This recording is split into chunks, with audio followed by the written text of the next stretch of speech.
Et bonjour à tous et bienvenue dans notre podcast Derrière le foulard rouge. Le projet, notre très beau podcast, n'est-ce pas? Très beau setup. Eh bien, le but, c'est de justement mieux connaître les Hunchung qui d'habitude viennent tous les samedis au Yosu pour faire des activités avec les M. Du coup, moi, je suis Chi An-Thu Nguyen, attention, Chi An-Thu Nguyen, et ensuite, à côté de moi, nous avons An Fu. Et enfin, notre guest d'aujourd'hui, c'est Chi Kun Chao. Ok. Alors, Chi Kun Chao, est-ce que tu peux te présenter, s'il te plaît? Merci beaucoup de m'avoir invitée. Et ben, comme elle a dit Tiantu, je suis Chi Kun Chao. Je t'ai donné mon âge? Voilà, tu te présentes comme tu veux, ce que tu fais, ton âge si tu veux, voilà, ce que tu aimes faire. Ok. Et ben, je suis encore jeune, mais j'ai pas l'âge des parents, donc je suis encore assez jeune pour encore rester Hunchung longtemps. Mais je suis assez vieille pour pouvoir dire que j'ai eu aujourd'hui ma 14e ou 15e année de Hunchung, déjà. Et du coup, qu'est-ce que je fais dans la vie en dehors d'être Hunchung, du coup? Oui, si tu veux bien nous le dire. Ouais, et ben en fait, je soigne le sourire des gens. C'est-à-dire, en fait, je soigne les caries des gens. En fait, je suis dentiste. Voilà. Du coup, t'as fait 15 ans, et 15 ans en tant que Hunchung, mais du coup, qu'est-ce qui t'a donné envie de devenir Hunchung, justement? Au départ. Ah oui, alors, 15 ans, c'est parce que j'ai eu mon crâne, quand j'ai eu 20 ans. Ah mince, ils vont faire un calcul. Moi, je l'ai déjà fait. Hein. Donc, en gros, ouais, ça fait pas 15 ans pile, mais bientôt 15 ans.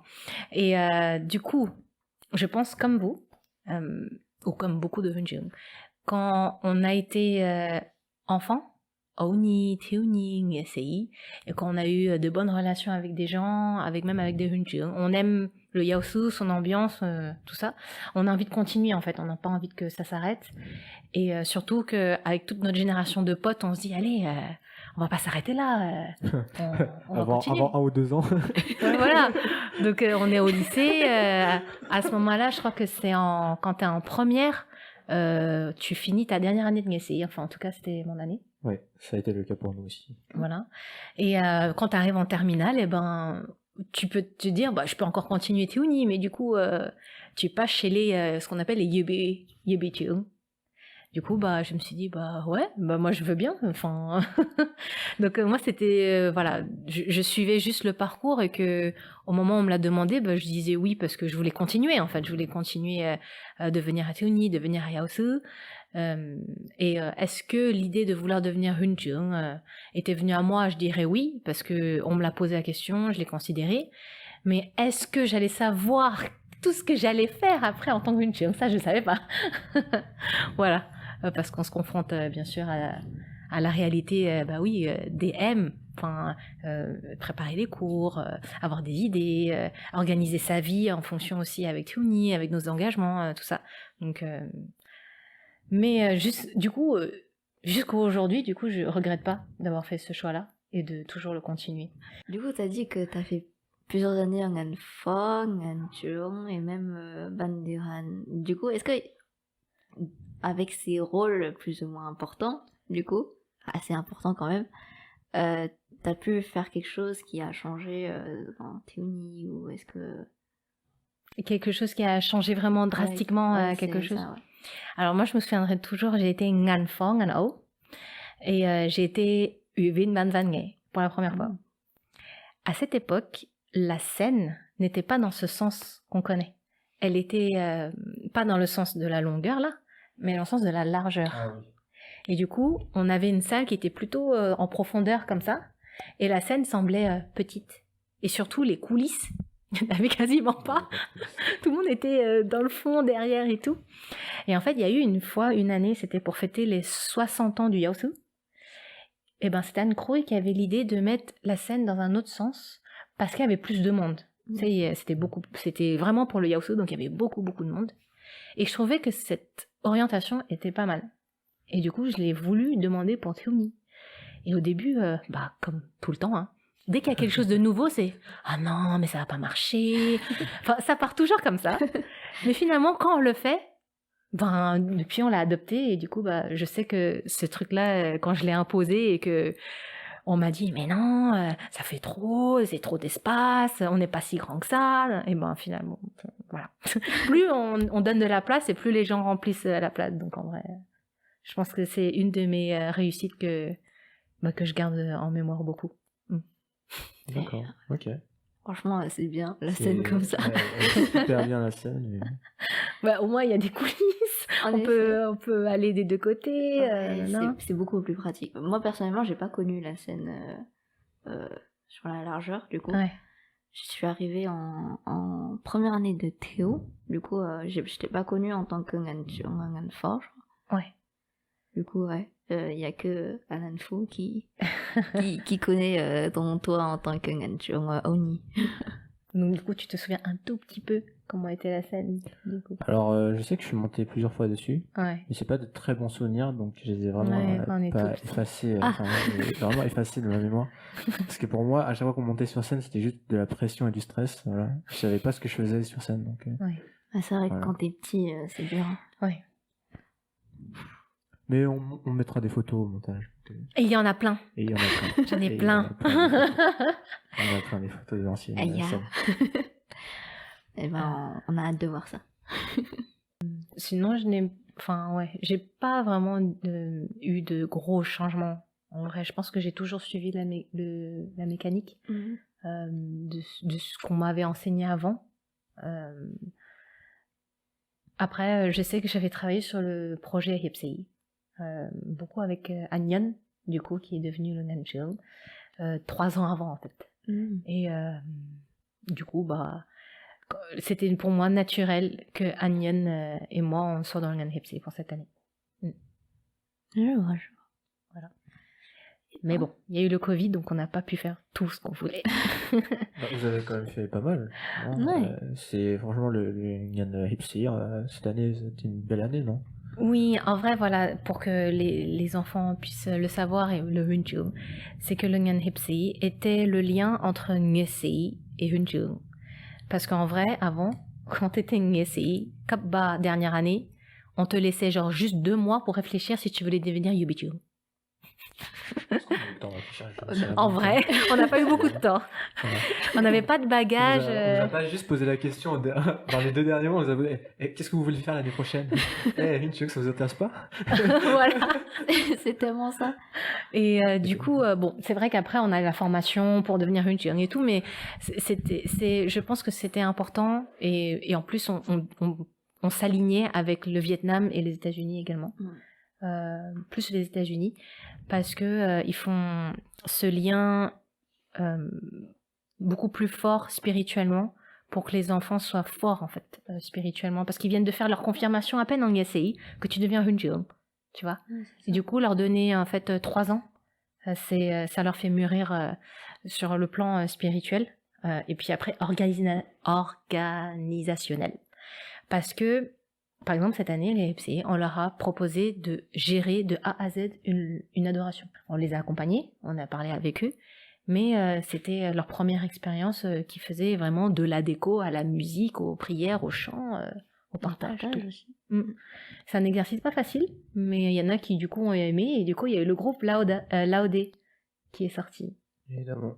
Tout cela est disponible sur notre chaîne YouTube. Exactement. Ça veut dire. Voilà. On mettra le petit lien en dessous.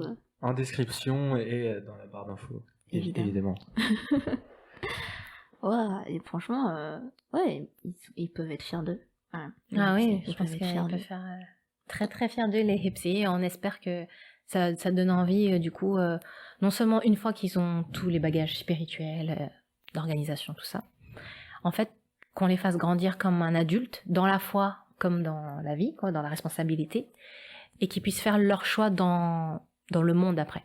C'est-à-dire que tu deviennes Hunjul, il y a Olivian, que tu as envie de partir dans d'autres groupes parce que voilà, t'as plus trop le temps. Efata, ton groupe de paroisse, ton groupe d'aumônerie, de scout, n'importe, t'auras eu le bagage en fait, en tant qu'adulte. Et bon, c'est vrai que nous, on va prêcher pour notre paroisse. Hein. On aimerait bien qu'ils deviennent du coup un peu plus de Hunjul, ça fait pas de mal. Ouais, voilà. Mais au moins, on sait que quand ils sortiront, ils seront prêts en fait. En tout cas, mieux préparé que si t'étais juste essayé, t'as fait tes programmes et que... Ouais, une petite passerelle plutôt que de les lâcher dans la nature. Voilà, c'est ça. Mais je dis, c'est une phrase qu'on dit, c'est « tu vois. C'est on confie tout au Seigneur. On fait notre max, mais c'est le Seigneur qui fait tout le reste, en fait. On est humain, hein, on a nos limites. C'est vrai. On fait toutes Mais, des erreurs. Si on fait tout ça, c'est parce qu'il y a un cadre. C'est le cadre de Fang Chao. Et le cadre de Fang Chao Tuni, c'est le fait qu'on soit juste un groupe d'église qui veut s'élever vers Dieu, en fait. Et du coup, malgré toutes nos peurs, j'allais dire, c'est comme Moïse. Lui, est-ce qu'il croyait qu'un jour elle allait se lever? Il fait, je vais séparer la mer en deux.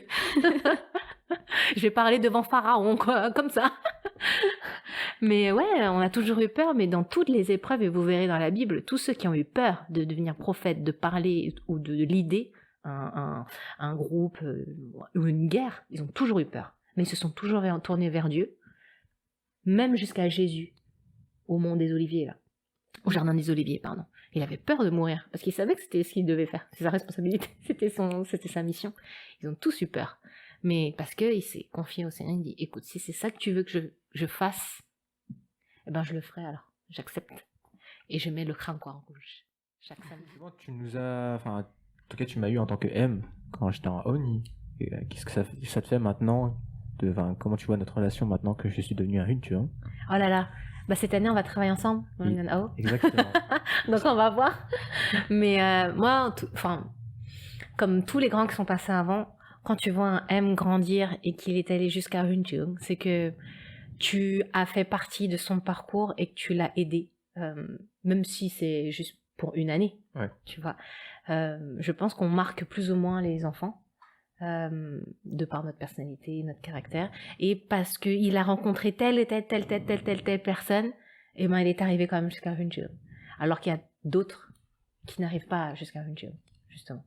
Donc, quelque part, nous, on peut que dire que c'est une réussite, une fierté de notre part, parce que ces petits, comme tu dis, peur, prendre la responsabilité, faire des vannes gays, faire des jeux, faire des machins, pour les faire grandir à ça, c'est beau, quoi. Enfin, je pense, et je vous souhaite à tous les deux de pouvoir voir un de vos M devenir Hunchung et vous demander la même question. Qu'est-ce que ça te fait de maintenant de voir Hunchung?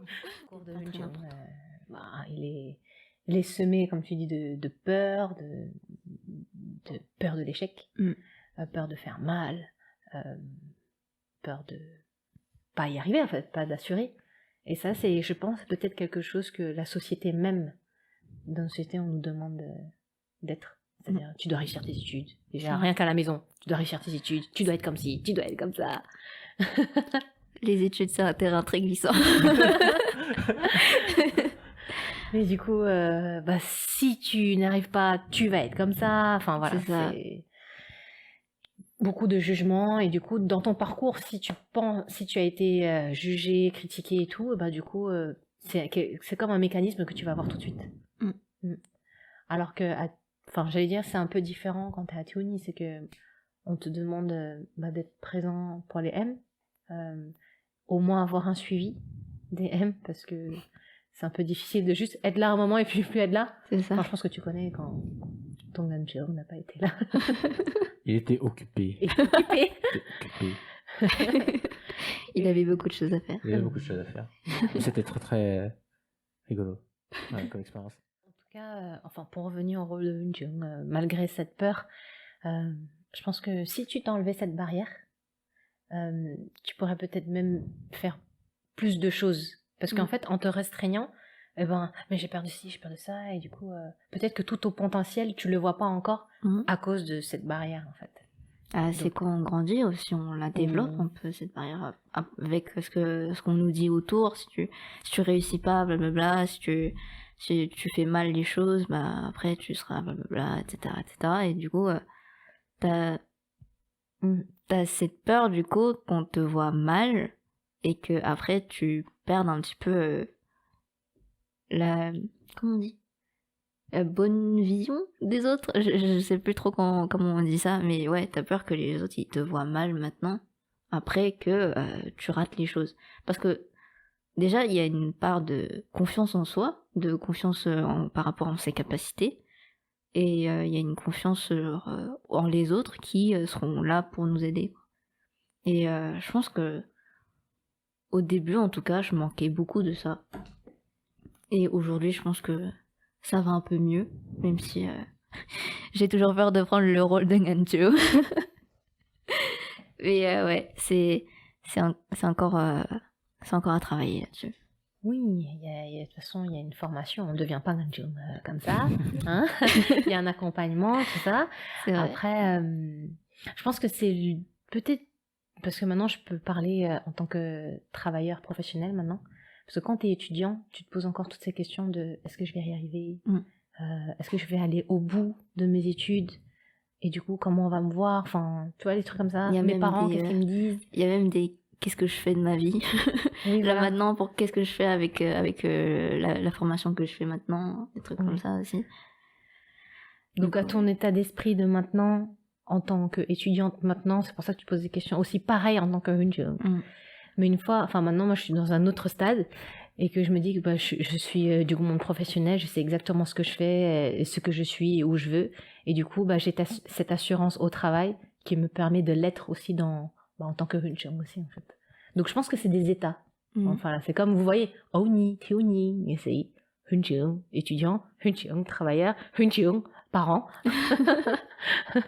Voilà, c'est des états de vie et chacun vit aussi à son rythme, aussi en fonction de sa famille, son passé, son parcours. Mais c'est déjà très bien, que c'est mieux que ce que tu es en train de faire là, comme tu dis, que celle qui était passive et qui disait rien.